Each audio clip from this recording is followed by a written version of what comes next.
On March 4th in Las Vegas, the top drivers in the game are going all in to win the Pennzoil 400 Monster Energy NASCAR Cup Series race presented by Jiffy Lube, where the checkered flag is the ultimate jackpot. Make the switch to Pennzoil Synthetics to get complete protection for top engine performance. We are rolling with you, Golic and Wingo on ESPN Radio and ESPN2. Presented by Progressive Insurance. Glad you are here with us, live from the Hard Rock Cafe at the Mall of America. All phone guests join us on the Shell Pennzoil Performance Line. So many of you guys are with us this morning on two decks here. Thank you for doing that. This hour of Golic and Wingo brought to you by La Quinta Inns and Suites. Book at LQ.com to win at business. And you know what we're doing today? What's that? We're winning in radio because we have had a cavalcade of great guests. We got more coming up, but there aren't many guests that you can bring up here and say, you know what? At their chosen profession, nobody did it better and accomplished more than our next guest. Ladies and gentlemen, he is the all-timer Pro Football Hall of Famer, the leading rusher in NFL history. Emmitt Smith is here. And plus, Trey, let me just say this. Not many of your guests today are going to come bearing gifts. That's exactly right.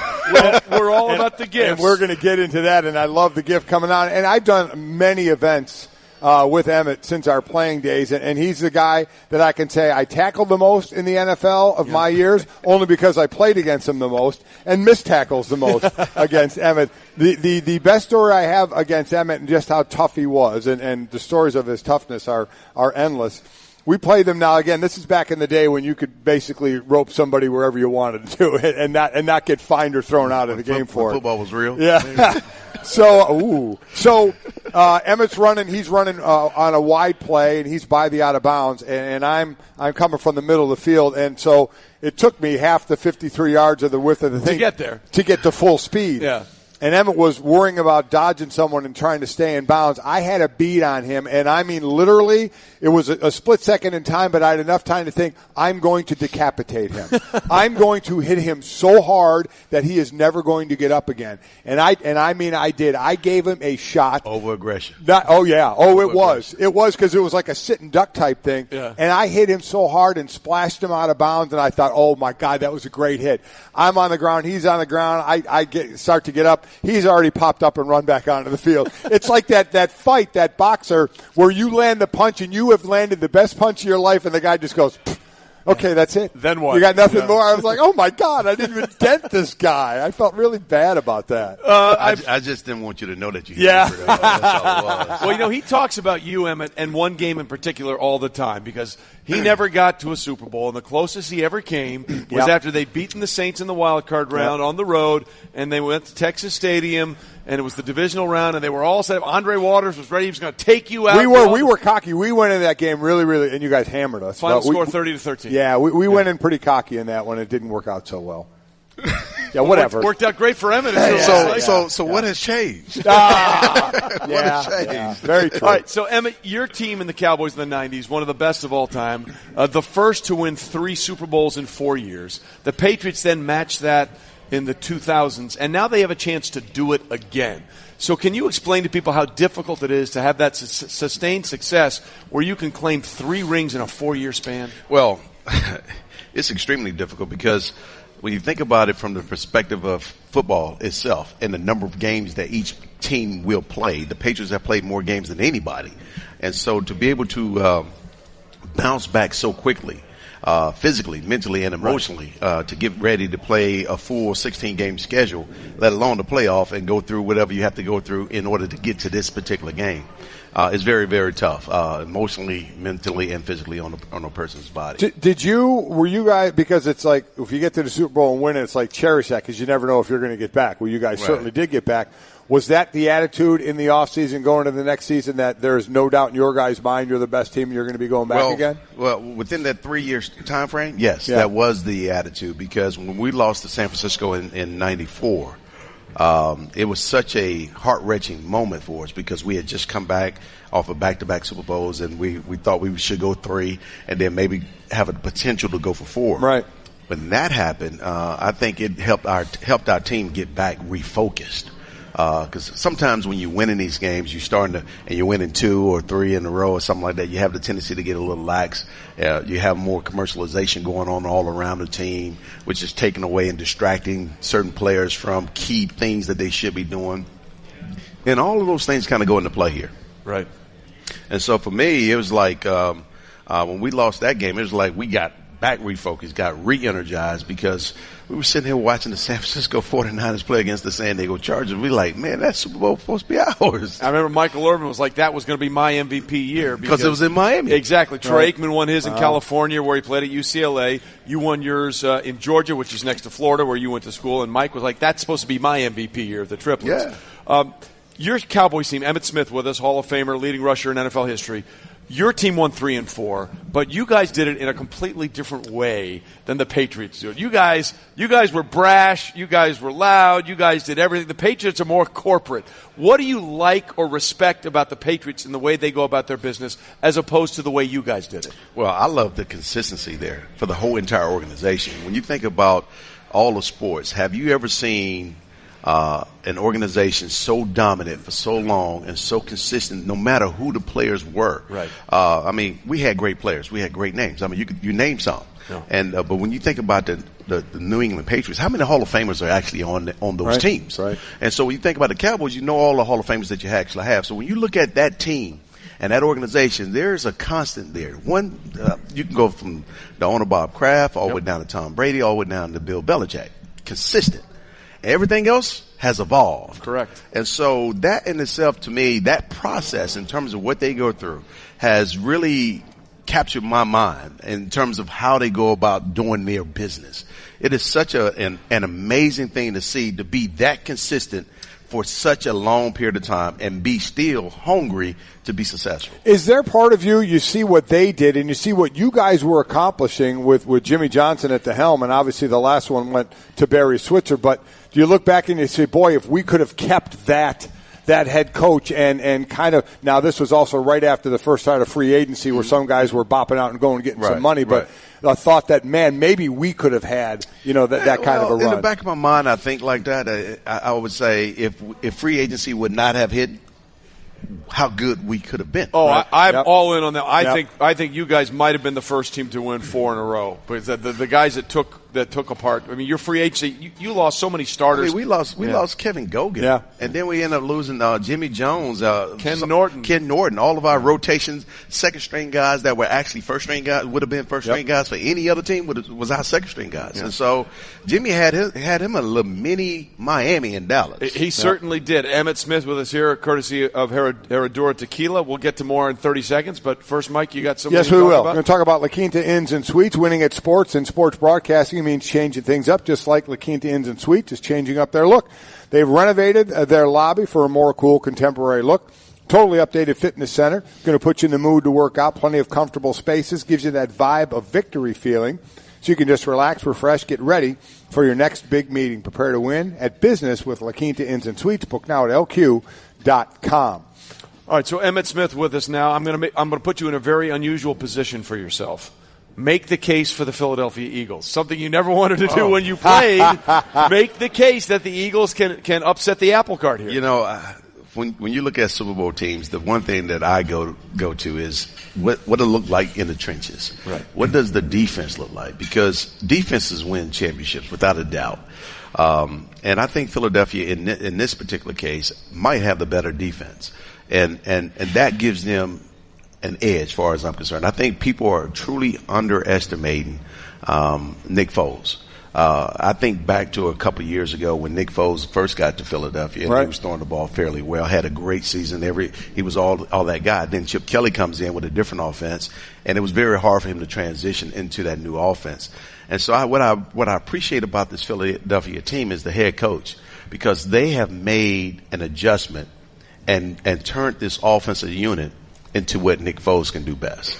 And he is maximizing his moment. And so when I think about the Philadelphia Eagles overall, special team wise, defense wise, speed wise, and toughness. Yeah, they're tough. They have it. Yeah. They have all of the pieces of the puzzle in place. The thing that I'm looking for is which one of the coaches on the Eagles side is going to choke. Is it going to be the D coordinator or the offensive coordinator? Because the players are going to perform. Yeah. They're going to perform. But I see it in every game where your team can actually be leading. And then all of a sudden you see an offensive shift. I mean, they throwing the ball here, they balance here, they doing everything right. Then all of a sudden you see, well, we're going to run the ball for 3 straight times. Right in the 8-9 man box, we're going to hit a brick wall. Yeah, we're just going to hit a brick wall. Yeah. And so I'm looking for that stupidity to come out of somebody because that's what happens in games like this. I mean, you saw it last year with the Atlanta Falcons. Right. Run the ball. Hey, 3rd and 1, run the ball. Some things, when you have your foot on someone's throat, Yep. you need to lay your whole body on them and get it over with. Yep. And you can do that in certain games. And so you take control of the momentum, you take control of everything when you have an opportunity to do that. And there are those, and the example of Jacksonville that we talked about, just unbelievable shift that they had. And the thing about it is, what I think is Philadelphia fans, the hope is you look at the end of the half in the Jacksonville game. There you go. 55 seconds, they kneel on the ball. You look at the end of the half in the Philly game, 29 seconds, and they go down the field and kick a field goal, and they were aggressive. And that you got to play 60 minutes. You got to play 60 minutes no matter what against the New England Patriots, especially against the New England Patriots, because Tom Brady is the best to ever have done it at that position, and you give him a chance to get on that football field and give him a chance to drive down. He's going to do what he has to do. Don't give him a sniff because he'll take it. He's the best in the world. He absolutely will take it. All right, as we said, Emmitt, you are here courtesy of Herradura Tequila. What more can you tell us about Hey, man, I'm just saying, Herradura Tequila is one of the finest premium tequilas in the world. Mm-hmm. Their distillery process and the way that they go about doing things is almost as flawless as winning a Super Bowl, if not more flawless, because they take very good care of the tequila. The agaves are very mature before they pull them out of the ground. Just to go through the entire fermentation process makes it the ultimate tequila. And plus the hacienda is one of the oldest processing tequila haciendas in the country and in the world, I should say. And it's just one of the great tequilas. So I'm a fan of tequila. I'm sure you are. Yeah. I mean, you had a whole bunch of you think there's water in these cups. It's happened with tequila, so I'm a big fan. But so see, it happens with the tequila. Probably most people didn't know it. Well, most people knew at the time that very commercialized. Yes, it's exactly right. But we got different. Not this. Okay, I'm looking forward to that very much. This is the creme de la creme. This is the Super Bowl of tequila. Well, then that's what I'm going to go for. If anybody knows smooth and the best, it would be Emmitt Smith. Hey, just some numbers here for Emmitt so people understand. Okay, he averaged 95 yards from scrimmage during the regular season in his regular season games. Disappointed. Averaged 113 yards from scrimmage in playoff games. He had 17 career playoff games. He scored 21 touchdowns. So whenever it amped up the most, Emmitt was at his best. But my favorite Emmitt Smith stat of all time, besides the leading rusher of all time. That's a good one, too. That's a good one to have. Put that one on the list. His rookie year, he ran for 937 yards with the Dallas Cowboys. His last year with the Arizona Cardinals, he ran for 937 yards. How about that for symmetry? He was as good as he was on the way in as he was on the way out. The process worked. There you go. Whether it's Herradura or running, Emmitt Smith knows consistency. Emmitt, thanks for being with us. Thank you guys, man. Appreciate you. Emmitt Smith, one of the greatest to ever play the game. Hey everyone, Mike Golick here. Support for the Golick Wingo podcast comes from our friends at Rocket Mortgage by Quicken Loans. Chances are you're confident when it comes to your work, your hobbies, your life. Rocket Mortgage gives you that same level of confidence when it comes to buying a home or refinancing your existing home loan. With Rocket Mortgage, you can apply simply and understand fully so you can mortgage confidently. To get started, go to rocketmortgage.com/Mikes. Equal housing lender, licensed in all 50 states, NMLS consumeraccess.org number 3030. We are here with you, Golick and Wingo on ESPN Radio and ESPN2, presented by Progressive Insurance. All phone guests join us on the Shell Pennzoil Performance Line. Golick and Wingo on the road, live from the Hard Rock Cafe here at the Mall of America. And to our diligent people that have been here all morning long. Unbelievable. And we both just realized today there's an upper deck to this place that's full. I didn't realize You guys are good. Great job. Very, very cool. And you guys are good, too. We want to be good. To all of you, we say dilly dilly. Nicely done. Oh, there you go. We are glad you are here with us. There is no pit of misery around here. No, the pit of misery may be coming after you had 5 all these donuts. And By the way, someone's already tweeted in and said, hey, me and my buddy are going to be here tomorrow. We're bringing more donuts. So, wonderful. There you have it. I'll swim in a vat of donutry. Yes, I would imagine so. Another guy tweeted in. He was talking and said, hey, he liked the story about me hitting Emmitt Smith out of bounds and him just popping up like I didn't even touch him. Forgetting the tweet, I love his handle. 1Adam12. That's very nice. 1Adam12. 1Adam12. For a certain generation that goes to a TV show, 90% of those people listening and viewing are going, so what's a 1Adam12? That's like I had to read that one tweet because the guy's handle was Sudsy. There you go. Sudsy. How do you not? Sudsy's got to be a genuinely likable guy, right? Hey, what's up, Sudsy? He better like beer. Well, that's all I got to say for Sudsy. Other than that, he's some sort of clean freak. There you go. Which I think would not play well for either one of us. Good point. Obviously, we're getting closer and closer to Super Bowl 52. Something very important, though, is happening tonight, and I can't stress this enough. I've seen it twice, and I'm probably going to watch it again tonight. The new 30 for 30 is out called The Two Bills. The relationship, the friendship, the dips and dives, and the resurgence, if you will, of the relationship between Bill Parcells and Bill Belichick. It's on tonight on ESPN at 9 o'clock. It may be one of the greatest documentaries I've ever seen in my life. It is about how these two guys who are so similar sort of came together and then sort of drifted apart and came back together, all while never really changing who they were in any way, shape, or form. Yeah, I mean, you can see it when you watch that and you hear some of the conversations that they have. This is when Bill Belichick was an assistant coach under Parcells. You just go, oh, yeah, okay, I'll see that evolve when he's a head coach. You can just see the things. But for two headstrong coaches like that, and for the falling out, 5 years span where there was some really bad blood going on there and working through that, it really is. First and foremost, it's really cool to see when they're all really young. Yep, exactly. Bill Belichick looks a little different now. Yeah, he does. Than when he was an assistant on the Giants, and by the way, he was the defensive coordinator when they shut down that Buffalo Bills K-gun offense in Super Bowl 25. He was He was very tiny, thin guy. Now you see him now; he's got the chest out to here. Yep. He must be benching 5 days a week. Yeah, he's benching.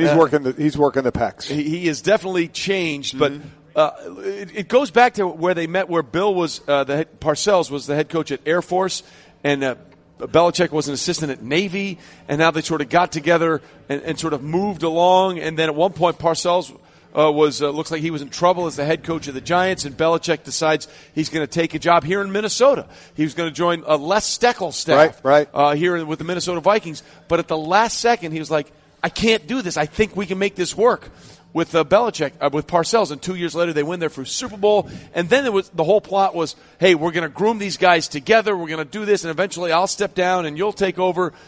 And life has a way of saying, yeah, it's great that you have plans. Yeah. We have other ideas. We have other ideas, and it's turned out to now 8 Super Bowl for Belichick and Brady in their era. And, you know, as you start to look at this game the question is always, how do you game plan New England? And I'll still say you game plan by New England by being ready to adjust your game plan after New England adjusts their game plan. Right. Talk to anybody who's played New England, and you realize after the first quarter, they change if they need to, depending on how things are going. And remember, this is now the 8th Super Bowl with these two. In none of the previous 7 have they scored in the first quarter. So you know there's a feeling out process and there's an adjustment process. Yep. And to me, it's how do you then adjust back? There's the fine line of sticking to your guns on what got you there, and then there's, okay, they're adjusting to what we're doing. Now, how do we adjust back? Something that none of us think Jacksonville did very well. Obviously, they adjusted incredibly well in last year's Super Bowl against the Atlanta Falcons to come back and win. So that, to me, is the issue. And they're so good at taking the main guy out. So already a guy like Fletcher Cox, the great interior lineman for the Eagles, has to know that means me. Right. They're going to find a way to and you as a player, you never want to give. You think they're not going to be able to keep me. I'm going to be able to get mine. But Bill Belichick has a way. So now it's the guy next to him. Yep. You know, Jernigan, who's been out, who's been sick a little bit, and others on that D line. Who else can step up if they do take the best man away? And that's what you do on the football field, is you count on the guy next to you. If the main guy is getting double, well, the guy that's getting singled, you damn well better do your job. Correct. And you better get pressure on the quarterback. So that's relying on a team. And that's the one thing I've said about the Eagles all year, is they may have been the best team from offense to defense to special teams. on how they all play together, and it's not just one or two stars. They go to a few people that they rely on, and in a game like this, that's going to be so important. Well, nothing epitomizes that more than the fact that they're here without the guy who probably would have been the MVP of the league, quarterback Carson Wentz. Right. The thing that Bill does, to your point, the best player on the other team is never going to beat you. Right. Like you mentioned Fletcher Cox. J.J. Watt never had a monster game against the Patriots. Hey, Jadeveon Clowney, Whitney Merciless, Cushing, congratulations. You guys played really well because we were going to make sure 99 didn't ruin our day. And so the Eagles have to expect that, and they have to expect that on when they're playing offense as well. Whatever they're – like the run-pass option, those plays where Nick Foles can either tuck it in the belly of the running back or pull it out real quick and throw it. He feasted on the Vikings in the NFC Championship game on those kind of plays. I guarantee you that's the one thing that the Patriots are going to try and take away. And what I'm interested to see, remember the beginning of that Jacksonville game, the first almost half, is they kept New England's defense on their heels. As a defense, you always want to be reactive, not proactive. I'm sorry, you want to be proactive, not reactive. Either one I was good with at this point in the day. You want to be on your toes, not your heels. Yeah. And Jacksonville got that New England defense on their heels with a mixture of first down passes and runs. It was all manageable. They stayed ahead of the chains. They were 2nd and 5, 2nd and 6, 2nd and 4, which unbelievably opens up the playbook as opposed to 2nd and 8, 2nd and 9 when you're putting your quarterback in a tough position. And then they went into that shell in the second half. And that's the one thing about the Eagles. They're aggressive. So you know they're going to adjust. New England adjusted to Jacksonville. And then, as I said, what's the adjustment back? So the Eagles are very aggressive. They're going to be aggressive like that. New England will adjust to that. Then how will Philadelphia adjust back to stay aggressive? Because that's what you have to do. You have to find another way to be aggressive if New England starts to take that one way away from you. You're exactly right, but I think that's almost what doomed Atlanta last year because not only you have to stay aggressive, but you also have to understand the situation. Right. And the thing that drove me crazy about the Falcons after they lost that Super Bowl last year, they said, well, we were just being who we are. We were being aggressive. And that's fine. I understand that. But at the end of the day, when you're up 16 points with 7.5 minutes to play, at that point you start to go into game management and situational football. And nobody, and I mean nobody, does that better than New England. They threw a 7-step drop on 3rd and 1 with 7:30 to play. If they had run the ball, odds are they'd probably pick up the first down. But even if they didn't pick up the first down, let's say they're stopped for a loss of 1, it's 4th and 2. Okay, the clock is running on a running play. And then you punt the ball and you pin them back inside their own 20 with a 40-yard punt. So then what happens is now instead of getting that strip sack on Dante Hightower where they're set up first and inside the 20-yard line and they're like, we got a chance, they may have not had time. So you're right, you have to be aggressive, but you also always have to be aware of the situation in the game. Yeah. And I think that's where sometimes the Patriots beat you before you even think about what you're doing because they are so sharp in that. I'll give you an example of that. When the Jesse James play that was a touchdown that wasn't a touchdown when the Patriots beat the Steelers. Okay? That was like a 3.5-minute delay in that game. And Ben was on the sidelines, Mike Tomlin was over here, and Todd Haley, who was then the offensive coordinator, was over here. And they had 3.5 minutes to come up with, if this isn't a catch, what do we do? And Ben admitted after the game, we only had one play call. Well, you had two downs, 2nd and 3rd, and then you kicked the game-tying field goal on 4th down. They only had one play called. I guarantee you, if that was the Patriots during that delay, you would have seen Tom Brady, Bill Belichick, and Josh McDaniels get together and say, okay, we think this is a touchdown. Right. But if it isn't, what do we want to do? How do we want to do this? And I guarantee you they would have had 2 plays that they would have been ready to roll with, and it would have worked. And that's where they get you. That's where they get you because I think nobody prepares for those types of situations in games better than the Patriots. We always say, games, in all honesty, games aren't won, they're lost. Yeah. And New England does a great job in waiting for you to choose which way you want to lose your game. Is that you stopped being aggressive. You became over-aggressive. You had a turnover. You had a bad penalty. You had an a mental error.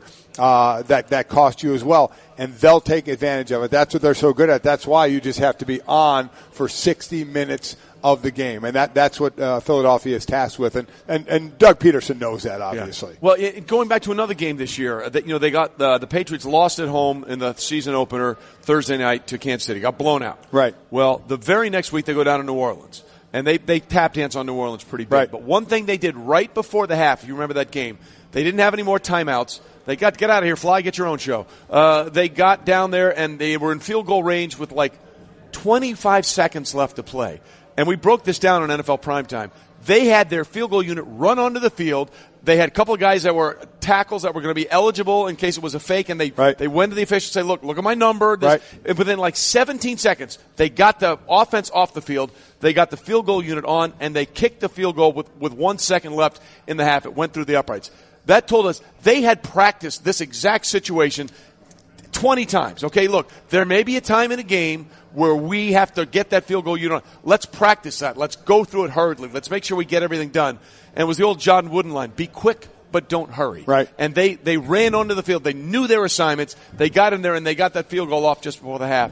And if you're a fan of situational football, that was like a Picasso painting. It was. And quite honestly, all teams practice that. Yeah. But you can practice it better. And then you can just you do it well. Yeah. But yes, it's all practice with like the 12, anywhere from 12 to 15 seconds that are left that you have the time to get out there and try and get something accomplished. But you're right, you still have to do it. Yeah. While it looks like you're hurrying, you still have to do it so you don't mess something up or someone's not moving or something like that. All right, so Luke Kuechly apparently is... I just saw him. I think he's on his way in. Unfortunately, we're going to have a very short time with him. Yeah, I'm not sure if we do. So we'll figure that out when we get back. Golic Wingo on the road, presented by Progressive Insurance, live from the Hard Rock Cafe here at the Mall of America. The people have been waiting for this, and we are here for the people, because joining us now, ladies and gentlemen, Super Bowl champ, Super Bowl MVP, two-time NFL MVP, and a darn good guy. The Packers quarterback Aaron Rodgers is here. Oh, come on. I said Packers quarterback Aaron Rodgers is here. It's a lot more cheers than the last room I was in. I walked in this morning, and I kid you not, Aaron, all these people were here this morning, all these Green Bay, and I was very mean. I walked in, I said, sorry to tell you, Aaron canceled. That was mean, and I did apologize. But as you can see, Mike Golic is a big fat liar. Yes, I am. So Aaron is Not here. fat. Yeah. Skinner. Really good. I was going with the general term, but you're absolutely right. I'm probably fatter than he is. No, you are. Thank you. Skinny fat. Thank you. That's it. You have nailed it, and that's the one I got to work on.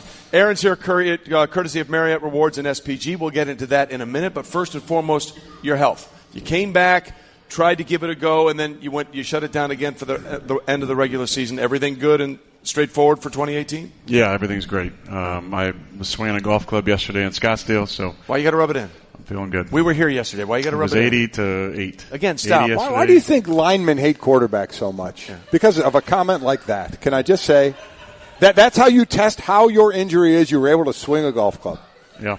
Where'd you play? Can I sit over where you are sitting? No, I was in the waste management pro-am. Oh, there you go. Were you really? You Who were you paired with? I was Jordan Spieth for 9 and Ryan Moore for 9. Well, those are two terrible players. So Can I ask a question? What's the hole where everybody? 16. Do they do it at the pro-am as well? Like 40,000 people there. Really? That is awesome. I hit it on How the did green. you do? You did. Okay. And then I left it a foot short, and they booed me. Yeah.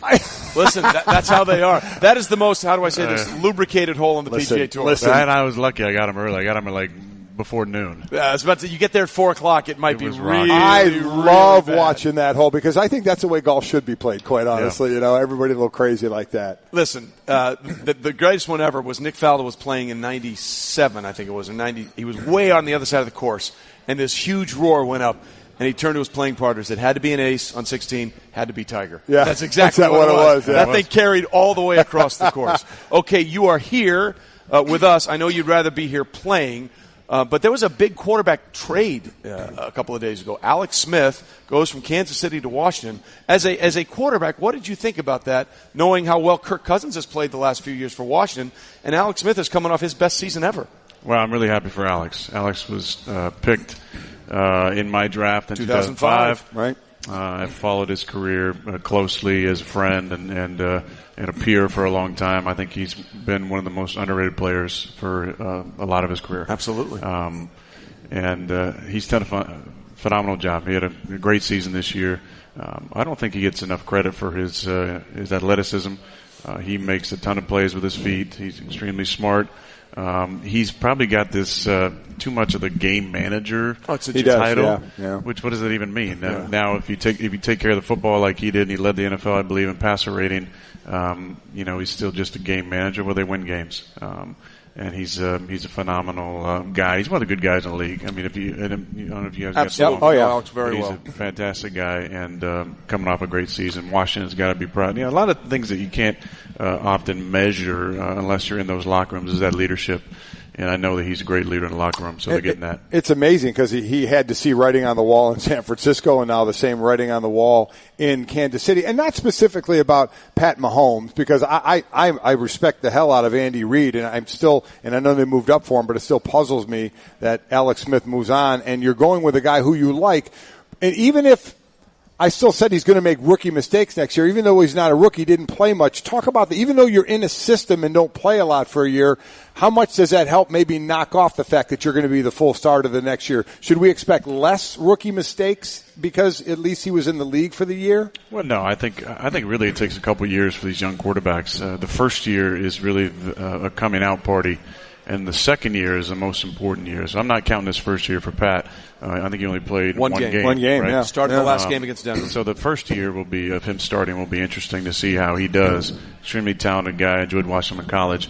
But the second year is really the important year because after you get 16 games of film there, then teams start scheming for you and trying to come up with what's going to stop you. But he's got a good system around him, a great coach in Andy, and now an opportunity to run that offense. I mean, what was more exciting really this season than watching that Chiefs offense? Yeah, they were crazy. All the crazy things they were doing. I mean, that was impressive. They went deep in the playbook. And by the way, you are the poster child for let's let this guy develop for a little while. I'd say, because that's exactly how it played out for you. And I think Packer things worked out well, okay. right? It's going well. Yeah.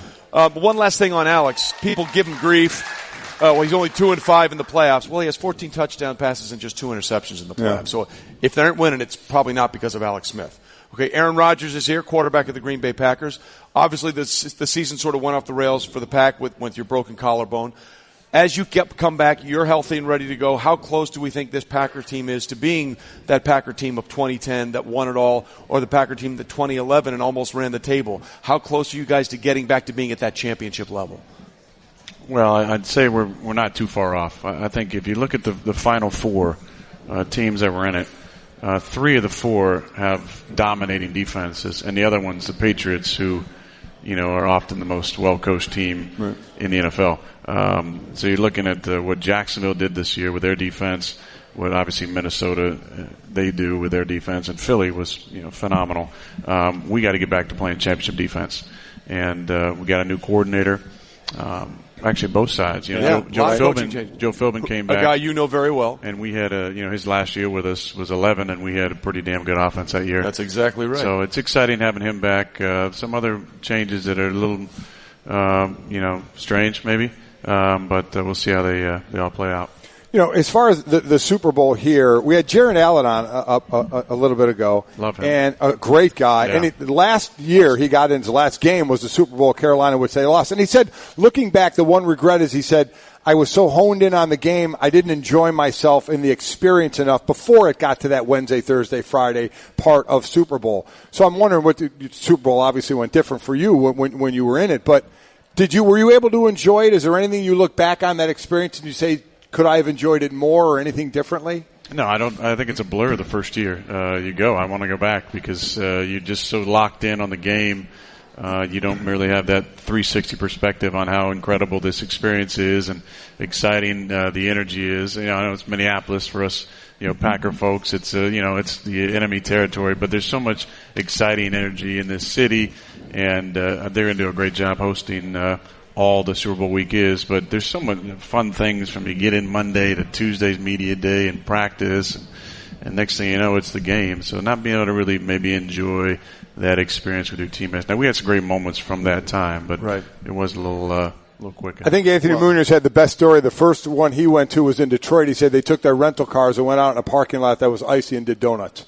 That was their fun. Me and Brett Good, we took a rental car. It was like a smart car almost, and drove on a road that they only had 9 plows in Dallas. It snowed. For 400 square miles. Yeah. It's crazy. We went out to the mall, and half the shops were closed. That was kind of our Tuesday after media day. They didn't handle it very well down there in that snow. I love the fact that it always goes back to donuts with you, whether it's in a car or actually eating them.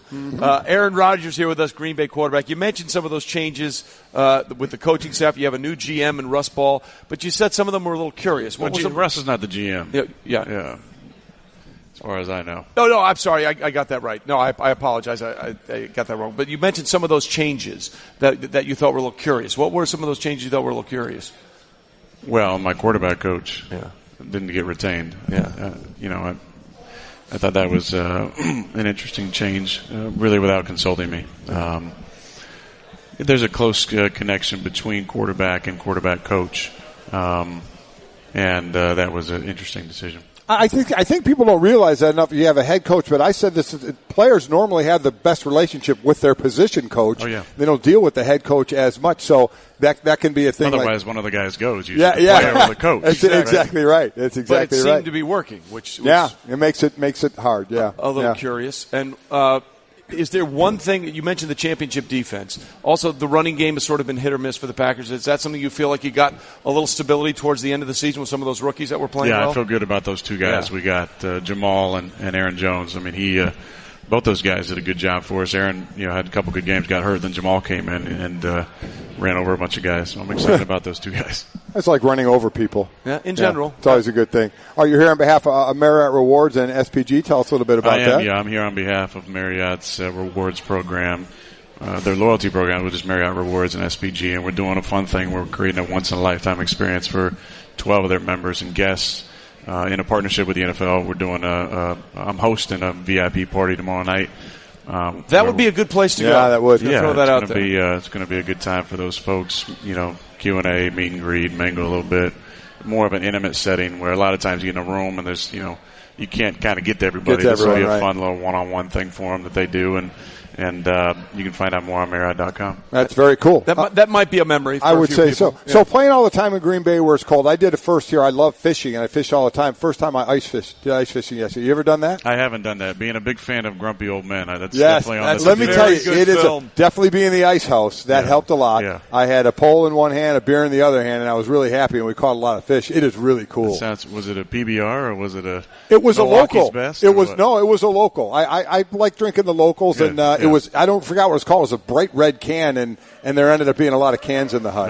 Nice. It worked out Mike pretty likes well. to celebrate the local culture. Well, that's exactly right. Catch a fish, don't catch a fish. I celebrated. There was just it was just a way to enjoy the time on the ice more than anything else. Exactly and by the right. way, if we caught a fish, that was great. Yeah. Okay, so we have to ask. You've been here. You know what it takes to win. What do you see in this game, Patriots-Eagles?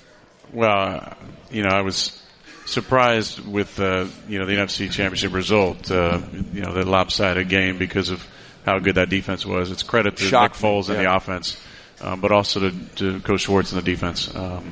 2 weeks for both these coaches. I think a lot of people are going to say 2 weeks for Bill Belichick and Josh McDaniels, 2 weeks for Doug Peterson and Jim Schwartz. Absolutely. So I think it's going to be competitive, and I hope Nick plays really well because it's a great story for him to be here after what he's been through in his career. It is amazing how many times we've seen that this year. Case Keenum doing the exact same thing with how he sort of revived his career. So do we have a prediction in these 30 seconds we have left? No. Okay. There you have it. No, there you go. So we're ending the show early. We got that done. Aaron, we're glad you're healthy. We're gled you're here. Appreciate you coming by. Appreciate you being good to see you guys. You guys back. are two of my favorites. Thanks, and, man. Appreciate it. Oh, you're just saying that because it's true. No, I appreciate it. I am. I definitely am. We appreciate do that. appreciate Aaron that. Rodgers, ladies and gentlemen, nothing better. Hey, guests tomorrow include Bo Allen of the Eagles, Marcus Mariota, Travis Kelce, and Sean Payton. Thanks for being here, everybody. We'll see you all tomorrow.